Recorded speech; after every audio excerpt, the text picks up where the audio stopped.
ദിവസമായല്ലേ കണ്ടിട്ട്. സോ ഇന്ന് നമ്മൾ ഡിസ്കസ് ചെയ്യാൻ പോകുന്നതെന്ന് പറയുന്നത് റോബർട്ട് ബ്രൗണിങ്ങിൻ്റെ പോയം ദ ലാസ്റ്റ് ഡച്ചസ് ആണ്. So it's a very small poem, വളരെ ചെറിയൊരു പോയമാണ്. And most of you have already studied it maybe in your degree classes or PG ക്ലാസ്സസിൽ നിങ്ങൾ ആരെങ്കിലുമൊക്കെ ഒട്ടുമിക്ക എല്ലാവരും തന്നെ പഠിച്ചിട്ടുണ്ടാവും. കാരണം റോബർട്ട് ബ്രൗണിങ്ങിൻ്റെ one of the most anthologised പോയത്തിലൊന്നാണ് this last duchess by this poem last duchess എന്ന് പറയുന്ന ഈ ഒരു പോയം എന്ന് പറയുന്നത്. സോ ആസ് യൂഷ്വൽ നമ്മൾ will look into a small biography of Robert Browning, then we'll move into the poem. So that's the agenda for today. Okay, so this is Robert Browning. Okay, so for those who haven't seen him before, so idana Robert Browning ennu parayunna. Now we'll try to look into his one small bio, oru cheriya biography endana endokkayanennokke onnu namukku nokkam. Okay, so Robert Browning, he was born on 7th May 1812 and he was died on 12th December 1889. He was an English poet and a playwright, as you all know, and he is mainly known for his dramatic monologues. So Robert Browning ഏറ്റവും കൂടുതൽ he is known for his dramatic monologues. അദ്ദേഹം അറിയപ്പെടുന്നതെല്ലാം അദ്ദേഹത്തിൻ്റെ dramatic മോണോലോഗ്സിന് വേണ്ടിയാണ്. Okay, and he is also noted for his irony, characterization, dark humor, social commentary, historical settings, and challenging vocabulary and syntax. Even if you look into the poem that we are going to study now, like Last Duchess ആണെങ്കിലും അതിനകത്ത് ആണെങ്കിലും തന്നെ നമ്മൾ നോക്കാൻ നേരത്ത് we can find irony, then a detailed characterization, വളരെ detail ആയി നമുക്ക് മനസ്സിലാവും.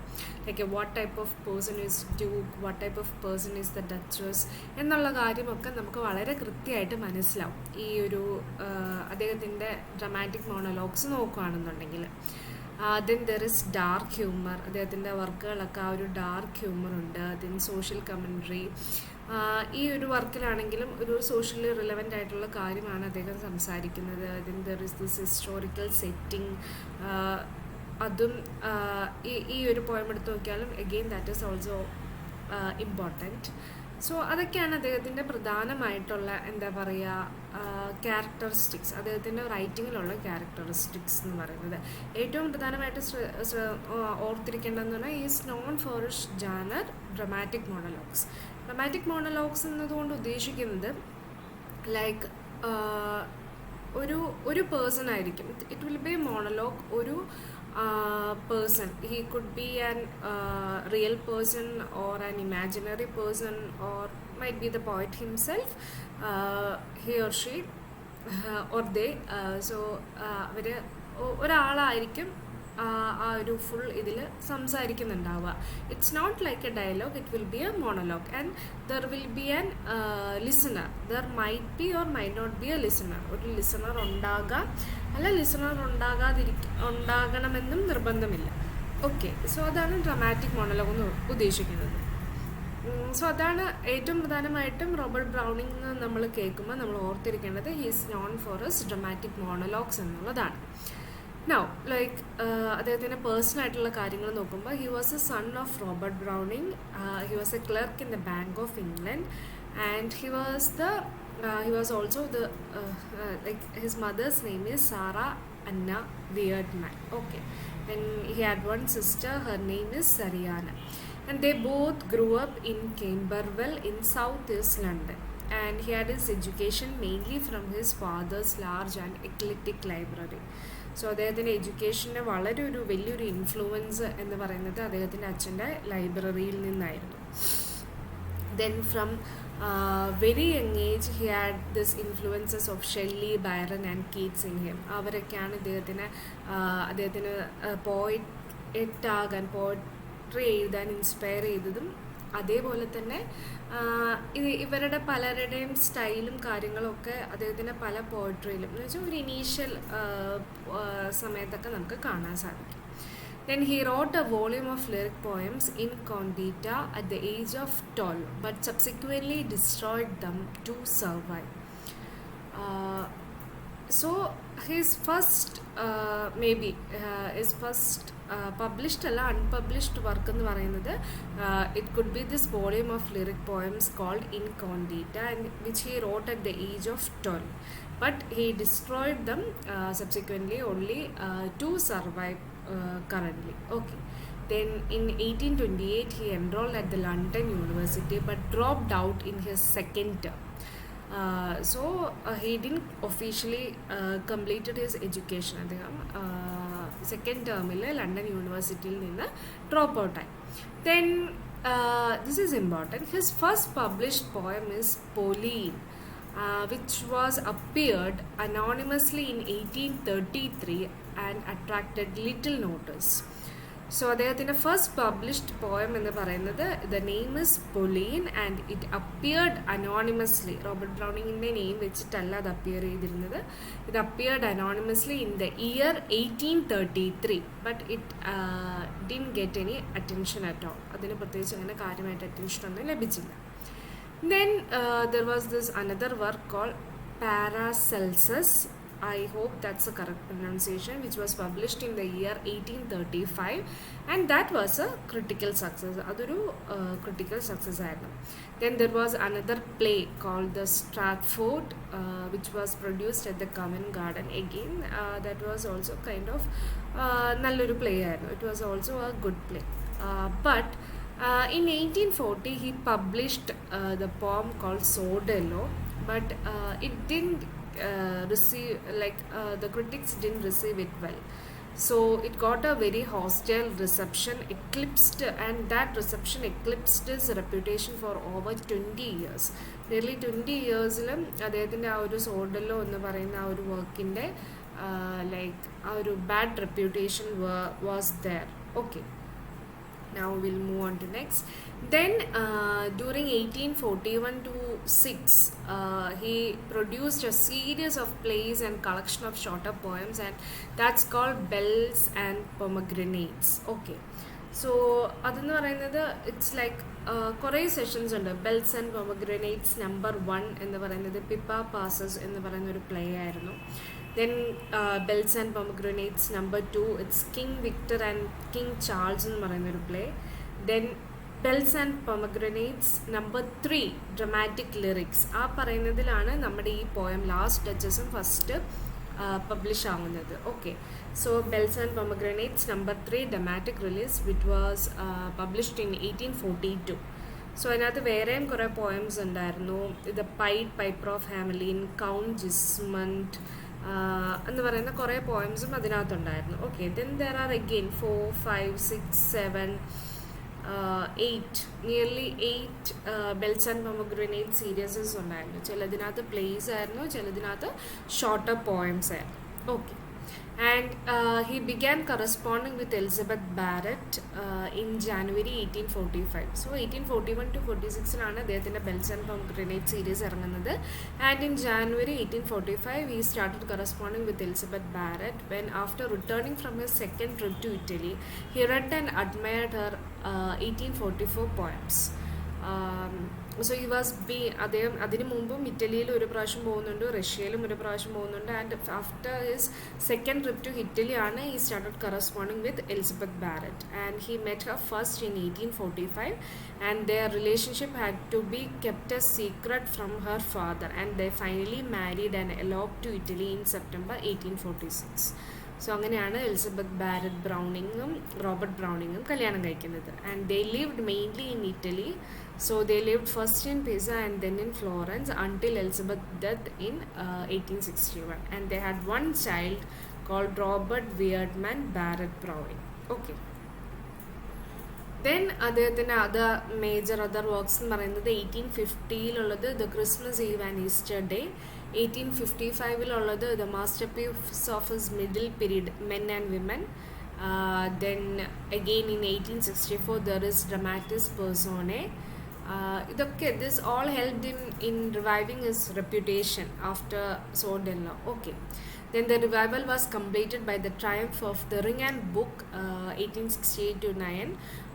Though even though ഇത്രയൊക്കെ ആണെങ്കിലും he never achieved the commercial success of Tennyson. ടെന്നിസന്റെ ആ ഒരു കൊമേഴ്ഷ്യൽ സക്സസ് റോബർട്ട് ബ്രൗണിങ്ങിന് കിട്ടിയിട്ടുണ്ടായിരുന്നില്ല. ഓക്കെ, സോ അദ്ദേഹത്തിൻ്റെ മേജർ മിഡിൽ പീരീഡിലുള്ള മേജർ വർക്ക്സ് എന്ന് പറയുന്നത് men and women, Dramatis Personae and the Ring and the Book. Okay, then after the death of Elizabeth Barrett Browning, he returned to England and he started living with his sister. He formed a wide circle of acquaintances in London society, and he was awarded a honorary degree by Oxford University and an honorary fellowship by Balliol College, Oxford. So Elizabeth Barrett Browning in a managation, he came back and he settled in England. Okay, and again the Browning Society, it was founded in 1881. ഇനി ഇതൊക്കെയാണ് അദ്ദേഹത്തിൻ്റെ ബാക്കിയുള്ള works എന്ന് പറയുന്നത്. So many works are there. അതിൽ maybe this one like എല്ലാം ഒന്നും it may not be എല്ലാം ഓർത്തിരിക്കാനും നമുക്ക് പറ്റണമെന്നില്ല, ആൻഡ് അതിൽ അത്ര ഡീറ്റെയിൽ ആയിട്ട് HSK ക്വസ്റ്റ്യൻ വരാൻ സാധ്യതയുമില്ല. Okay, but Asolando is a work that was published in 1889 and it was published on 12th December, the day of Browning's death. Okay. Then Browning's issued collections, അദ്ദേഹത്തിന് വേറെയുള്ള works എന്ന് പറയുന്നത് 1849, 1863. Collection of works എന്ന് പറയുന്നത് 1849. There is a mistake there. It's 1863, 1868 and one more is there which I couldn't see. Okay, one more year is there. Okay, so please check when I send you the PDF. Okay, പിന്നെ അദ്ദേഹത്തിൻ്റെ ഏറ്റവും recent collection എന്ന് പറയുന്നത് 1981 കളക്ഷനിലാണ്.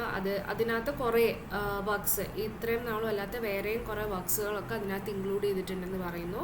Like Aeschylus സോളിലോക്കി, then number of sonnets like Helen's Tower, Geriosio's Oines, the sonnet Why Am I Liberal, the sonnet to Edward Fitzgerald എന്ന് പറയുന്ന കുറേ വർക്ക്സുകളൊക്കെ അതിനകത്തും include ചെയ്തിട്ടുണ്ടെന്ന് പറയുന്നു.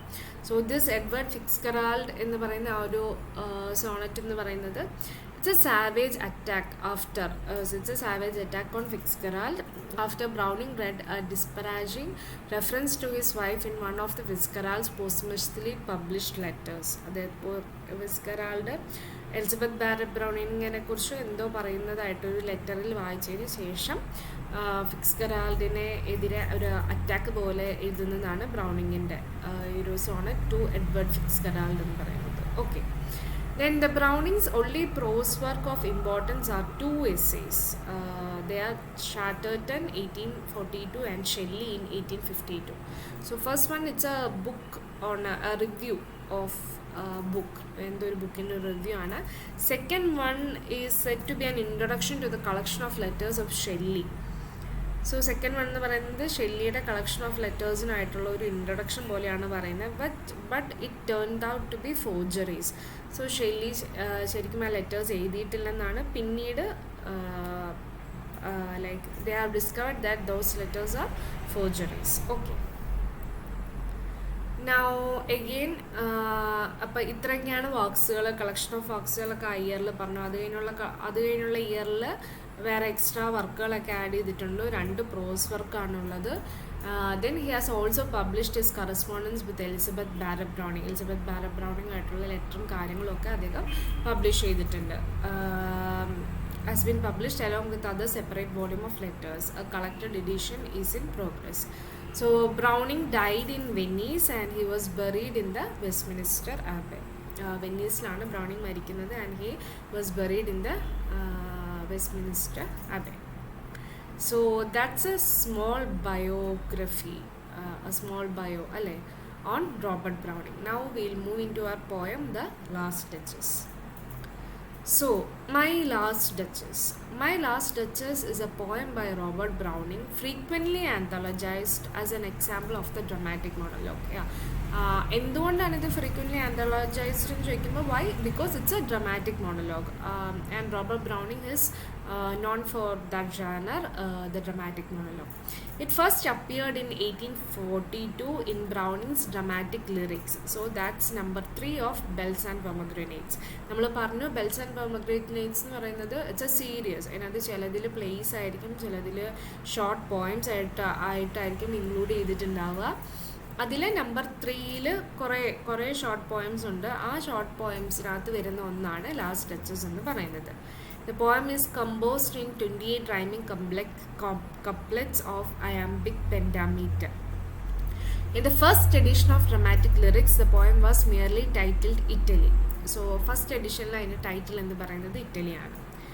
Then, the poem is preceded by the epigraph Ferrara, indicating that the speaker is Alfonso II d'Este, the 5th Duke of Ferrara, 1533 to 1598, who had married Lucrezia, we'll skip the whole name, Lucrezia di Cosimo di Medici, 40-year daughter of Cosimo di Medici, the Grand Duke of Tuscany. Okay, so ഇതിൻ്റെ ഒരു എപ്പിഗ്രാഫിൽ എഴുതിയിട്ടുണ്ട്, Ferrara എന്ന് എഴുതിയിട്ടുണ്ട്, which says that the speaker could be Alfonso, duke of Ferrara എന്ന് പറയുന്ന സ്ഥലത്തിൻ്റെ ഡ്യൂക്കായിരുന്ന Alphonso to ആണ് ഈ ഒരു പോയത്തിൽ ആ ഒരു ഡ്രമാറ്റിക് മോണലോഗ്, ആ ഒരു മോണലോഗ് പറയുന്ന വ്യക്തി. One who speaks in the poem is this person, is suppose to be this person, ഈ പേഴ്സൺ ആണെന്നാണ് ഈ ഒരു ഇതുകൊണ്ട് ഇൻഡിക്കേറ്റ് ചെയ്യുന്നത്, ഈ ഒരു എപ്പിഗ്രാഫ് കൊണ്ട് ഇൻഡിക്കേറ്റ് ചെയ്യുന്നത്. ആൻഡ് ഹി മാരീഡ്, അദ്ദേഹം കല്യാണം കഴിച്ച ആളുടെ പേരെന്ന് പറയുന്നത് ലുക്രീഷ്യ എന്നാണ്, Lucrezia di Cosimo di Medici. So I think like the d'Este di Medici എന്നൊക്കെ പറയുന്നത് ദേ ആർ ഫാമിലി നെയിംസ് അല്ലേ, അവിടെയുള്ള ഇറ്റലിയിലുള്ള ഫാമിലി നെയിംസ് ആയിരിക്കും അത്, like big aristocratic families. So d'Este എന്ന് പറയുന്ന ഫാമിലിയിലെ Alfonso the Duke of Ferrara has been married to Lucrezia, and she's a 14-year-old daughter of Cosimo di Medici, the Grand Duke of Tuscany. Okay. So Lucrezia was well educated and she came with a sizable dowry. So Lucrezia വളരെ well educated ആയിട്ടുള്ള ഒരു കുട്ടിയായിരുന്നു, and like it was age of 14 എന്ന് ഓർക്കണം. And she came with a huge dowry, but he considered his bride beneath him socially. പക്ഷേ may be ആ ഒരു സമയത്ത് പാട്രിയാർക്കിയും അരിസ്റ്റോക്രാറ്റിക് അതുകൊണ്ടൊക്കെ ലൈക്ക് നമുക്കറിയായിരിക്കുമല്ലോ, അദ്ദേഹത്തിൻ്റെ ആ ഒരു വിക്ടോറിയൻ ഒരു സമയത്തുള്ള ആ ഒരു മൊറാലിറ്റിയും കാര്യങ്ങളും ഒക്കെ കൊണ്ട് തന്നെ he considered his bride always beneath him, and then he abandoned her for 2 years before she died on 21st April 1561 at the age of 70. അങ്ങനെ ഈ ലുക്രീഷ്യ മരിക്കുന്നതാണ് 21st April 1561 age of 70. So there was a strong suspicion of poisoning. It is more likely that the cause of her death was tuberculosis. So ആ ഒരു സമയത്ത് ലുക്രീഷ്യ മരിച്ച സമയത്ത് there was this എന്താ പറയുക, ഒരു സസ്പീഷൻ ഉണ്ടായിരുന്നു, like actually the Duke of Ferrara Alfonso തന്നെയാണ് ലുക്രീഷ്യനെ കൊന്നത് എന്ന് പറയുന്ന ബൈ പോയിസണിങ് എന്ന് പറയുന്ന ഒരു ഇതുണ്ടായിരുന്നു. പക്ഷേ എഗെയിൻ ട്യൂബർക്യുലോസിസ് ആണെന്നും പറയുന്നുണ്ട്. ആൻഡ് ഈ ഒരു സ്പെക്കുലേഷൻ, ഈ ഒരു കാര്യം സ്റ്റാർട്ട് ചെയ്തതെന്ന് പറയുന്നത് അൽഫോൺസോ ടൂവിൻ്റെ എനിമീസ് ആണ് ഇങ്ങനെ ഒരു റൂമർ സ്റ്റാർട്ട് ചെയ്തതെന്നും പറയുന്നു. The Duke then in 1564 sought the hand of Barbara, 8th daughter of the Holy Roman Emperor Ferdinand I.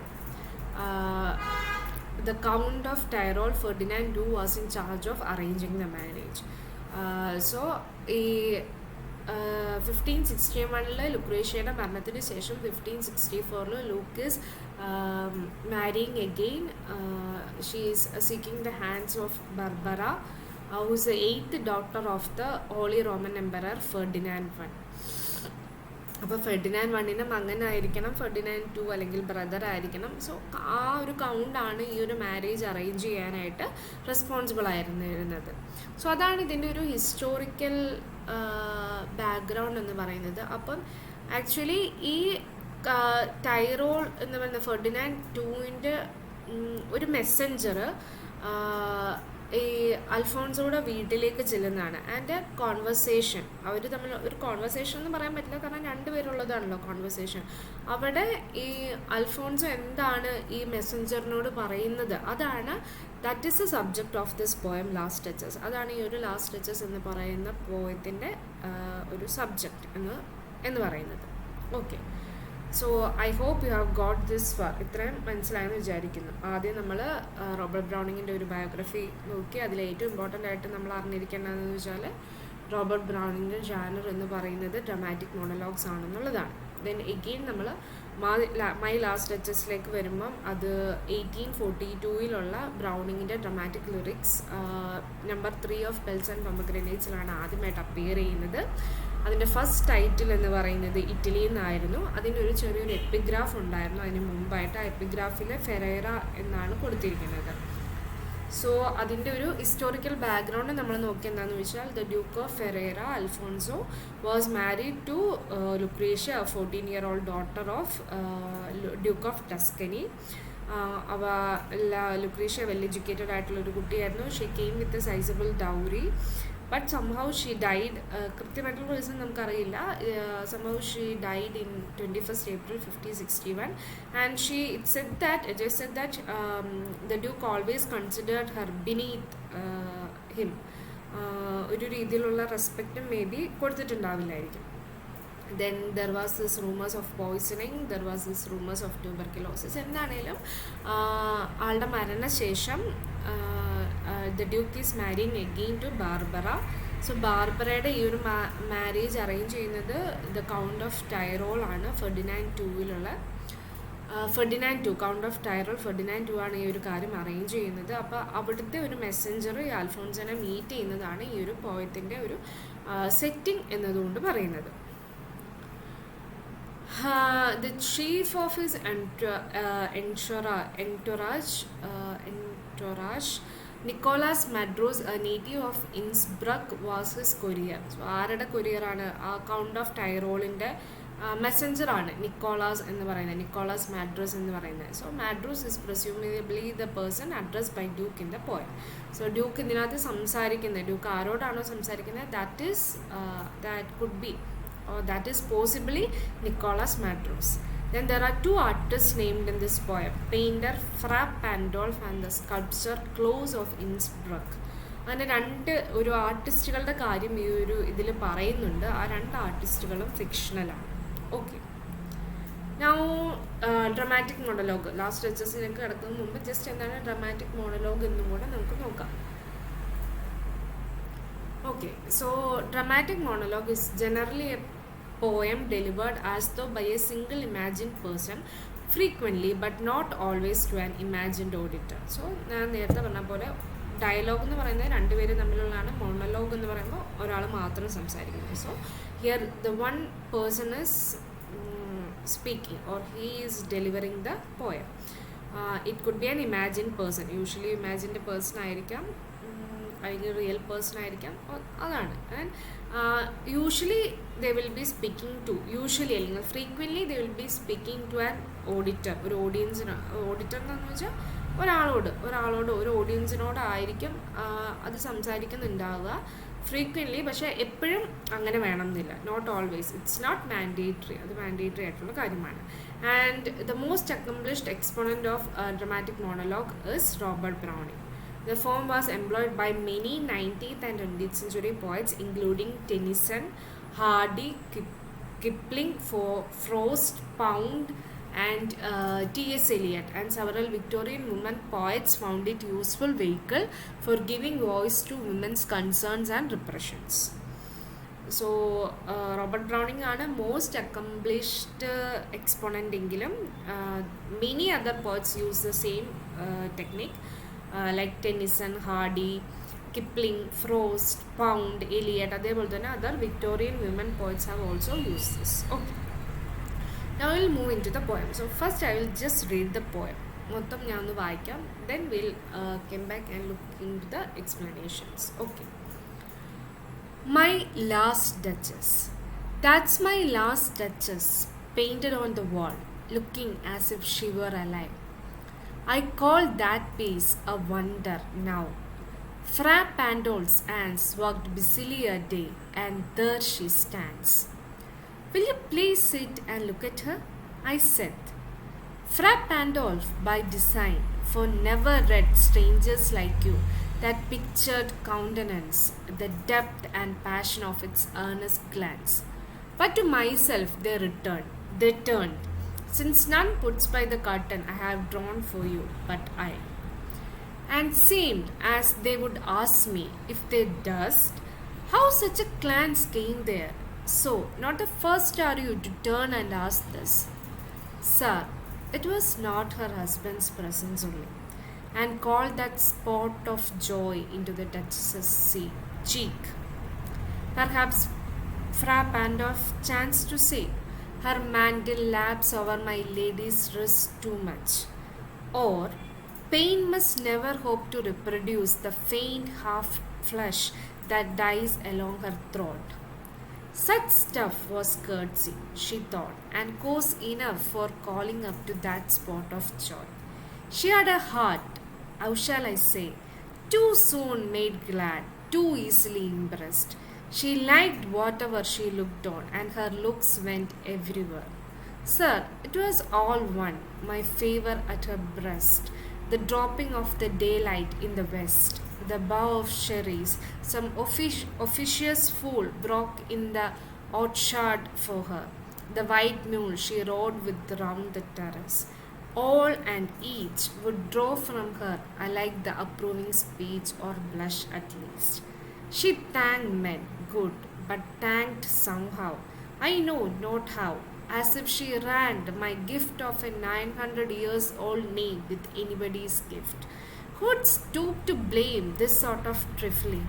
Even you had skill in speech, which I have not, to make your will quite clear to such an one, and say, just this or that in you disgusts me.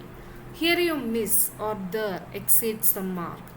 And if she let herself be listened so, nor plainly set her wits to yours, foresaid and made excuse, even then there would be some stooping, and I chose never to stoop. Oh, sir, she smiled, no doubt, whenever I passed her. But who passed without much the same smile? This grew, I gave commands, and then all smiles stopped together. There she stands as if alive. Will you please rise? We'll meet the company below then. I repeat. The Count your master's non-munificence is ample warrant that no just pretence of mine for dowry will be disallowed, though his fair daughter's self, as I avowed at starting, is my object. Now we'll go together down, sir. Notice, Neptune, though taming a seahorse thought a rarity, which Claus of Innsbruck cast in bronze for me. Okay. So, ഇതാണ് poem എന്ന് പറയുന്നത്. Now we'll look one by one. So, that's my last Duchess painted on the wall, looking as if she were alive. So, നമ്മൾ പറഞ്ഞു ഈ Alphonso എന്ന് പറയുന്ന Duke of ഫെറേറയാണ് ഈ ഒരു ഡ്രമാറ്റിക് മോണോലോഗ് റിസൈറ്റ് ചെയ്യുന്നത്. ആൾ പറയുന്ന പോലെയാണ് ബ്രൗണിങ് ഈ പോയം എഴുതുന്നത്. What he says is that ഒരു വാളിൽ ഒരു പിക്ചർ ഉണ്ട്. സോ അദ്ദേഹം പറയുന്നത് like look at this picture, like this is my last duchess painted on the wall and she is looking as if she is alive. Like അത്ര നല്ലൊരു like അത്ര alive ആയിട്ടുള്ള അത്ര ലൈവ് ആയിട്ടുള്ള ഒരു പെയിൻറ്റിംഗ് ആണ്. That's a painting of my last duchess. അതിൻ്റെ last ഡച്ചസിൻ്റെ പെയിൻറ്റിംഗ് ആണെന്ന് പറയാണ്. I call that piece a wonder. So it's ആ ഒരു പെയിൻറ്റിംഗ് എന്ന് പറയുന്നത് I call that a wonder. It's a wonder. ആ ഒരു പെയിൻറ്റിംഗ് എന്ന് പറയുന്നത് ഇറ്റ്സ് എ വണ്ടർ. ഇറ്റ്സ് ഭയങ്കര ലൈവായിട്ടുള്ള പെയിൻറ്റിംഗ് ആണ്. അത്ര നല്ലൊരു പോർട്രേറ്റ് ആണ് അതെന്ന് പറയുകയാണ്. Fra Pandolf's hands worked busily a day, and there she sat. So, ആരാണ് ഈ പെയിൻറ്റിങ് ചെയ്തത്?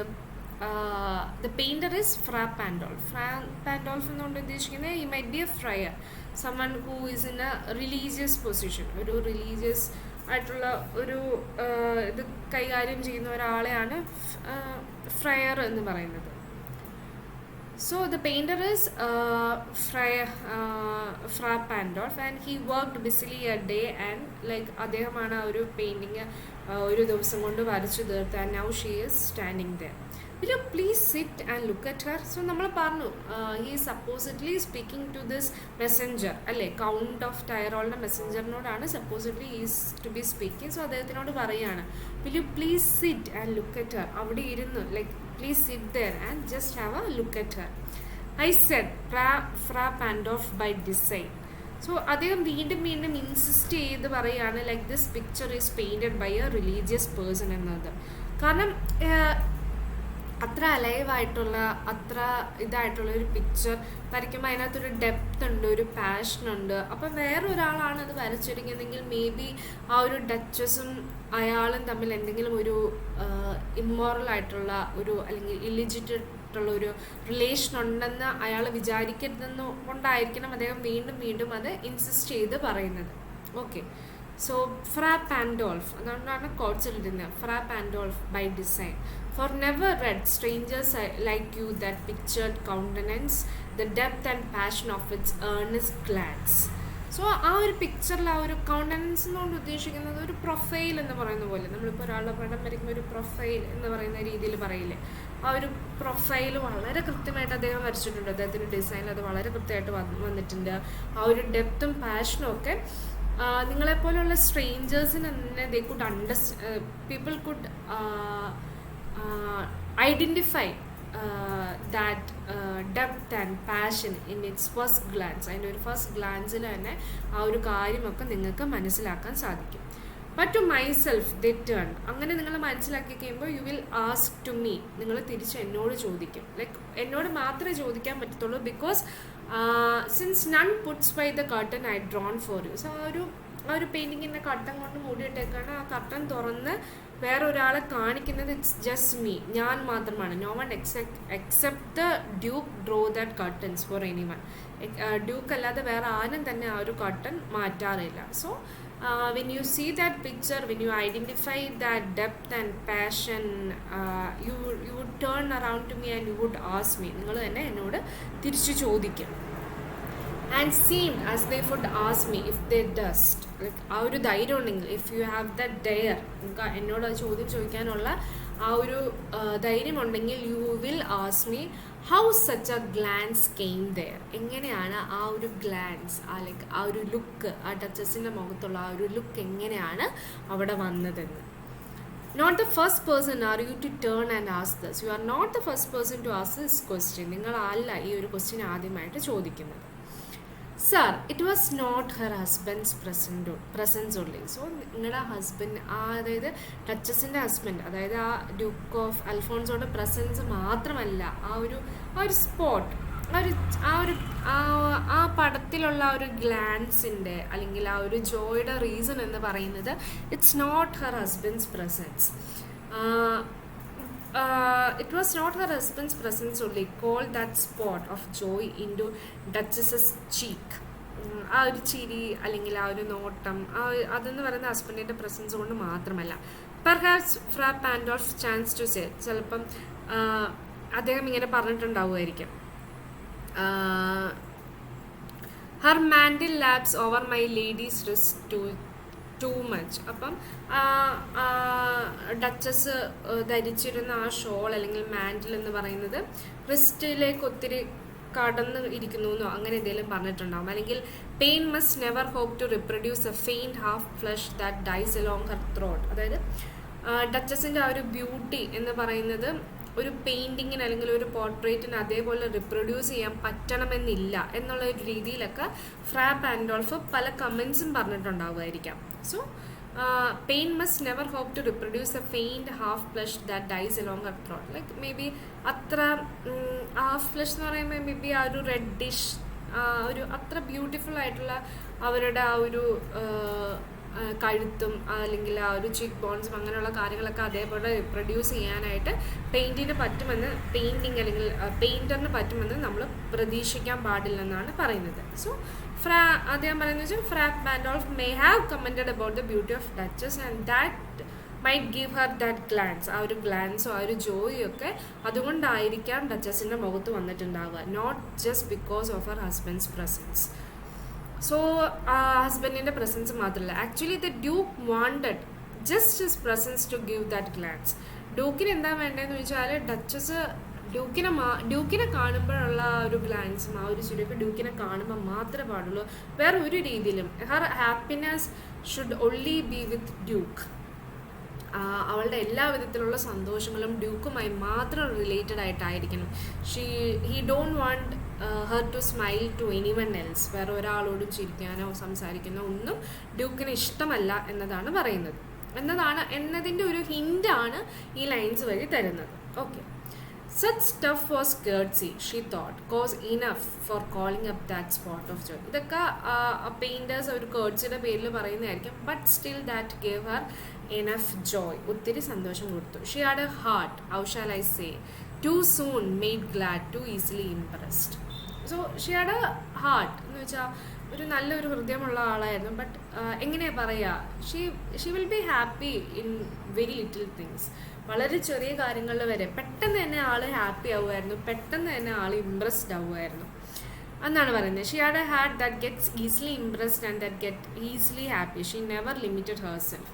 She liked whatever she looked on and her looks went everywhere. അവൾക്ക് ഇഷ്ടമുള്ള എല്ലാം നോക്കുമായിരുന്നു, ആൻഡ് എല്ലാം അവൾക്ക് ഇഷ്ടമുള്ള കാര്യങ്ങളായിരുന്നു, അവളെല്ലാം നോക്കുമായിരുന്നു. ലൈക്ക് അല്ലേ, she never limited herself. അവൾ ഒരു രീതിയിലും അവൾ ലിമിറ്റ് ചെയ്തിരുന്നില്ല. Sir it was all one. വീണ്ടും പറയാണ്, അതെല്ലാം സെയിം ആയിരുന്നു. അവൾക്ക് ഹാപ്പിനെസ് തന്നെ, എല്ലാ കാര്യങ്ങളിലും അവൾക്ക് ഹാപ്പിനെസ് കിട്ടിയിരുന്നു, എല്ലാ കാര്യങ്ങളിലും.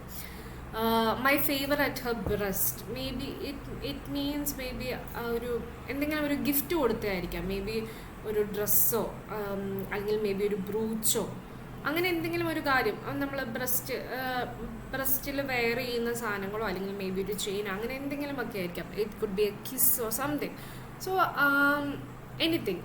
സോ ആ ഒരു ഡ്യൂക്കിൻ്റെ ഫേവർ ആണെങ്കിലും, the dropping of the daylight in the west, ഒരു സൺസെറ്റ് ആണെങ്കിലും, അല്ലെങ്കിൽ the bough of cherry some officials fool broke in the orchard for her. So ഏതെങ്കിലും ഒരു ആൾ വന്ന് അവൾക്കൊരു ഓർച്ചാർഡിൽ നിന്ന് ഗാർഡനിൽ നിന്ന് കുറച്ച് ചെറി പറിച്ചുകൊണ്ട് കൊടുത്താൽ, അല്ലെങ്കിൽ ഒരു വൈറ്റ് മ്യൂളിനെ കണ്ടാൽ, മേ ബി അതിൻ്റെ മുകളിൽ അതിൽ വൈറ്റ് മ്യൂൾ എന്ന് പറയുമ്പോൾ കഴുത അല്ലേ, അപ്പോൾ ആ കഴുതയുടെ പുറത്ത് മേ ബി കുറേ യാത്ര ചെയ്താൽ everything was equal for her. എല്ലാം അവളെ ഹാപ്പി ആക്കുന്ന എല്ലാ കാര്യങ്ങളും it was the same, it was all one. എല്ലാം അവളെ ഹാപ്പി ആക്കിയിരുന്നു എന്നാണ് പറയുന്നത്. So everything was equal for her. The duke's favour, the sunset, the cherry somebody gave Har, the white mule she road. She appreciated everything equally. എല്ലാം ഒരേപോലെ തന്നെ ആൾ appreciate ചെയ്തിരുന്നു. Officials fool എന്നുകൊണ്ട് ഉദ്ദേശിക്കുന്ന സമ്മൺ ഹൂ ഈസ് ലൈക്ക്, ഇപ്പം നമുക്കറിയാം ചില ആൾക്കാരുണ്ടാവില്ലേ, മറ്റൊരാൾക്ക് ഹെൽപ്പ് വേണ്ടി വരുമ്പോൾ ഓടിച്ചാടി നടന്ന ആ ഒരു കാര്യം ചെയ്തു കൊടുക്കുക, അങ്ങനത്തെ കുറച്ചുകൂടെ എന്തൂസിയാസ്റ്റിക് പേഴ്സണെയാണ് ഒഫീഷ്യൽസ് എന്നുകൊണ്ട് ഉദ്ദേശിക്കുന്നത്. Okay. All an ear would draw from her a like approving speech or blush or at least. എന്ത് ചെയ്താലും she would be thanking them. She would have a blush, ഒരു ചെറിയ ചിരി അവൾക്കുണ്ടാവുമായിരുന്നു. She thanked men. Good. Very good. She thanked men. But thanks somehow. I know, not how. പക്ഷെ എല്ലാവരോടും അവൾ thanks പറഞ്ഞു. But what made him angry or sad or disappointed is that I not know how, as if she ragged my gift of a 900 years old name with anybody's gift. വേറെ ആരെന്ത് ചെയ്യുന്നതും ഈ ഡ്യൂക്കിൻ്റെ wife, അതായത് ഈ ഡ്യൂക്കിൻ്റെ ആ ഒരു family നെയിമോ എന്തെങ്കിലും അത് ആ ഡ്യൂക്കിൻ്റെ വൈഫ് എന്ന് പറയുന്ന ആ ഒരു നെയിം അല്ലെങ്കിൽ ആ ഒരു കാര്യമാണല്ലോ ഡ്യൂക്ക് ഡച്ചസിനായിട്ട് കൊടുത്തത്, ലൈക്ക് ബീങ് എ ഡച്ചസ് എന്ന് പറയുന്നത്. ആ ഒരു 900 year ഓൾഡ് ആ ഒരു അരിസ്റ്റോക്രാറ്റിക് ആ ഒരു ലെഗസി, ഓക്കെ, ആ അരിസ്റ്റോക്രാറ്റിക് ആ ഒരു ലെഗസിയും ഈ ഡ്യൂക്ക് കൊടുത്ത ആ ഒരു അരിസ്റ്റോക്രാറ്റിക് ലെഗസിയും വേറൊരാൾ കൊടുക്കുന്ന ഒരു ചെറിയോ അല്ലെങ്കിൽ ഒരു ഫ്ലവറോ it was equal to her. അത് രണ്ടും അവൾക്ക് ഈക്വൽ ആയിരുന്നു എന്നുള്ളതാണ്. And so how can you think, രണ്ടും എങ്ങനെയാണ് സെയിം ആവുന്നത്? She think the same for both. ആ ഒരു അങ്ങനെ ചെയ്യുമ്പോൾ ഈ ഡ്യൂക്ക് ആ ഒരു ഡ്യൂച്ചസ് എന്നുള്ള ഒരു അത് കൊടുത്തതും ബാക്കിയുള്ള ഒരു ചെറിയ ചെറിയ ഇത് ചെയ്യുന്നതും ഹൗ ഈസ് ഇറ്റ് സെയിം എന്നതാണ് ഡ്യൂക്ക് ഇയാളോട് ചോദിക്കുന്നത്. She thanked men, good, but thanked somehow, I know not how, as if she ranked my gift of a 900 years old name with anybody's gift. Who'd stoop to blame this sort of trifling, even if you had the skill in speech, which I have not, to make your will quite clear to such a one, and say, so ഇങ്ങനെയുള്ള ചെറിയ ചെറിയ കാര്യങ്ങളിലൊക്കെ എങ്ങനെ communicate ചെയ്യുന്നില്ല. This are silly things. I don't want to talk this silly things to her. ഇതൊന്നും അവളോട് സംസാരിക്കണം എന്ന് പോലും ഇല്ല. അങ്ങനെ ഇതൊക്കെ അവളോട് സംസാരിക്കേണ്ടി വരുന്നത് it's like stooping to another level. വേറെ ഭയങ്കരമായിട്ട് താന്ന് ലൈക്ക് അങ്ങനെ ഒരു രീതിയിലാണ് ഇങ്ങനെയുള്ള സില്ലി കാര്യങ്ങളെക്കുറിച്ചൊക്കെ സംസാരിക്കേണ്ടി വരിക. Who would want to do that? ആർക്കാണ് അത് ചെയ്യാൻ ഇഷ്ടം ഉണ്ടാവുക? Even if you have the skill of speech, അത് പറഞ്ഞ് മനസ്സിലാക്കാനുള്ള ഒരു സ്കിൽ അല്ലെങ്കിൽ ആ ഒരു കമ്മ്യൂണിക്കേഷൻ സ്കിൽ ഉണ്ടെങ്കിൽ ഓക്കെ, പക്ഷെ എനിക്കതില്ല.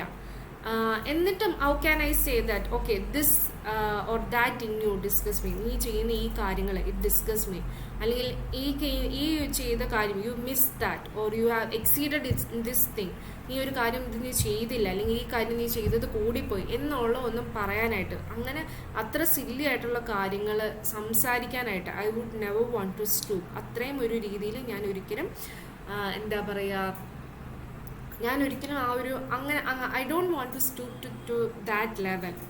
ലൈക്ക് അതെ, he thought it is inferior to talk her about such things. ഇങ്ങനെയുള്ള കാര്യങ്ങളെക്കുറിച്ച് സംസാരിക്കുന്നതെന്ന് പറയുന്നത് ഇറ്റ്സ് ഇൻഫീരിയർ എന്നാണ് അദ്ദേഹം വിചാരിക്കുന്നത്. Like the wife should understand somehow, അല്ലെങ്കിൽ the duchess should understand somehow the duke's mind and she should take care of that. അല്ലാതെ ഒരിക്കലും ഹസ്ബൻഡ് വന്ന് okay this is the problem എന്നുള്ള ഒരു രീതിയിൽ കമ്മ്യൂണിക്കേറ്റ് ചെയ്യാൻ ഡ്യൂക്ക് റെഡി ആയിരുന്നില്ല എന്നതാണ് പ്രശ്നം. And if she let herself be ലെസൺസോ, അങ്ങനെ ഇപ്പം ഞാൻ അവളോട് പറഞ്ഞു okay she might have realised okay ഇതാണ് പ്രശ്നം എന്ന് ആൾ മനസ്സിലാക്കിയെങ്കിൽ, not plainly set her with to yours, അല്ല തിരിച്ചെന്തെങ്കിലും പറഞ്ഞിരുന്നില്ലെങ്കിൽ, അല്ലെങ്കിൽ may be if she made an excuse, എന്തെങ്കിലും ഒരു എക്സ്ക്യൂസ് പറഞ്ഞെങ്കിൽ, എന്താണെങ്കിലും even then would be some stooping and I choose never to stoop. So he didn't talk to her. ഈ ഒരു കാര്യങ്ങളെക്കുറിച്ചൊന്നും ഡ്യൂക്ക് ഡച്ചസിനോട് സംസാരിച്ചില്ല.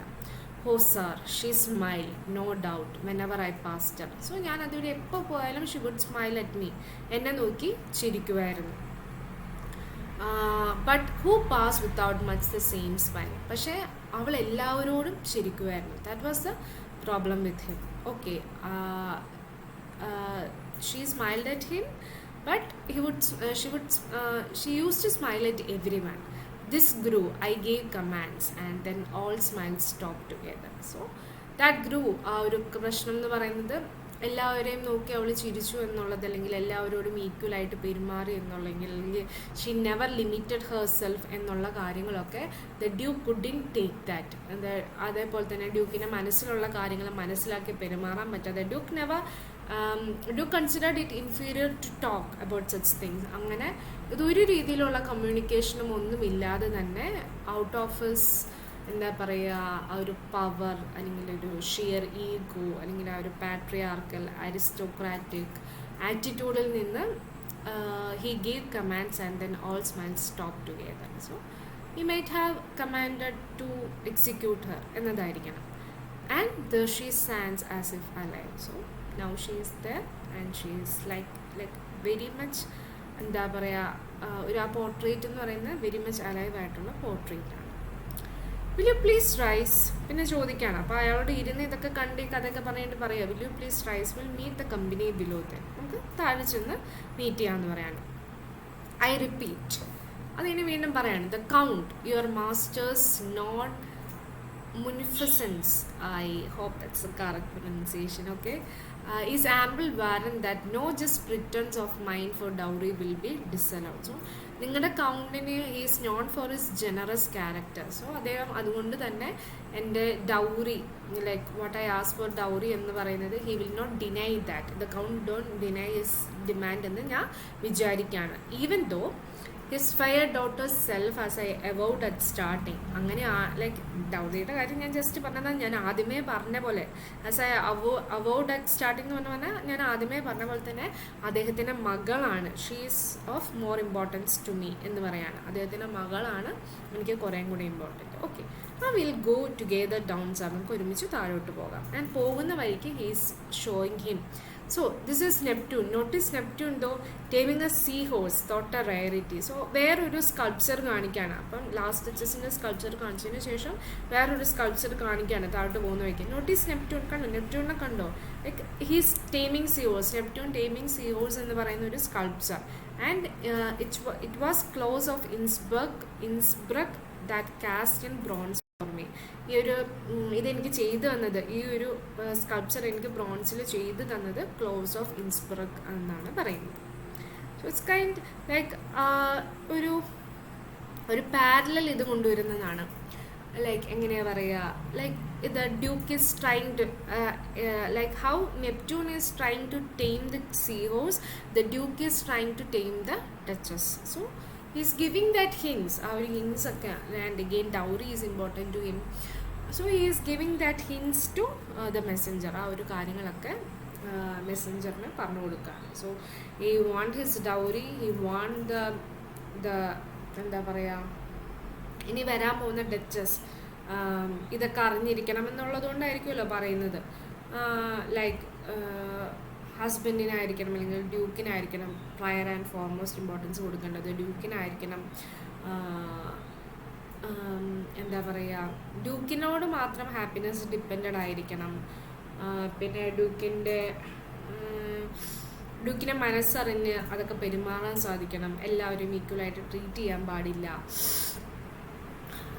ബേസിക്കലി ഇറ്റ്സ് ലൈക്ക് ഡ്യൂക്കിൻ്റെ പവറിൻ്റെ കീഴിൽ ജീവിക്കുന്ന ഒരു വ്യക്തി, ഡ്യൂക്ക് പറയുന്ന എല്ലാം അനുസരിച്ച് ഡ്യൂക്ക് പറയുന്നതൊക്കെ ചെയ്ത് ഡ്യൂക്കിൻ്റെ ഹാപ്പിനെസ്സിന് വേണ്ടി മാത്രം ജീവിക്കാനായിട്ട് ഒരു ഡച്ചസിനെയാണ് ഡ്യൂക്കിന് വേണ്ടത്. ലൈക്ക് എന്താ നമ്മളൊക്കെ ഡൊമസ്റ്റിക്കേറ്റ് ചെയ്യുമെന്ന് പറയില്ലേ, the Neptune is taming the seahorse for domestication. അതേപോലെ തന്നെ ഒരു ഡൊമസ്റ്റിക്കേറ്റഡ് ആയിട്ടുള്ള ഒരു വൈഫ് അല്ലെങ്കിൽ ഒരു ഡച്ചസിനാണ് ഡ്യൂക്കിന് വേണ്ടത് എന്നതാണ് ബേസിക്കലി ഈ ഒരു കോൺവെർസേഷൻ കൊണ്ട് ഡ്യൂക്ക് ഉദ്ദേശിച്ചിട്ടുണ്ടാവുക. Okay, so I hope you understood that. So അതാണ് നമ്മുടെ poem. Now just a few things. So this poem is written in iambic pentameter and there are rhyming couplets and there is enjambing technique. So അതൊക്കെ നിങ്ങൾക്ക് അറിയാമല്ലോ, അയാമ്പിക് പെൻറ്റാമീറ്ററിലാണ്. Rhyming couplets ഉണ്ട്, പിന്നെ lines continue ചെയ്യുന്നുണ്ട്. ഒരു ലൈനിൽ തീരാതെ അടുത്ത ലൈനിലേക്ക് കണ്ടിന്യൂ ചെയ്യുന്നുണ്ട്. അതിനാണ് എൻജാംമെൻറ്റ് എന്ന് പറയുന്നത്. And because of this techniques the poem has a conversational quality and can be read as a long speech. So അതിനൊരു കോൺവെർസേഷണൽ ക്വാളിറ്റി ഉണ്ട് and it is can be read as a long speech. Okay, and so that's the end of the poem. ഇനി വേറെ എന്തെങ്കിലും ഉണ്ടെങ്കിൽ നമുക്കുള്ള ക്ലാസ്സിൽ discuss ചെയ്യാം. And this is the picture of Neptune taming the seahorse. Okay, so will finish നമ്മുടെ last duchess will finish. We have finished it. Okay, now we have Ulysses and Oscar Wilde for the coming exam. We'll finish it soon. Okay.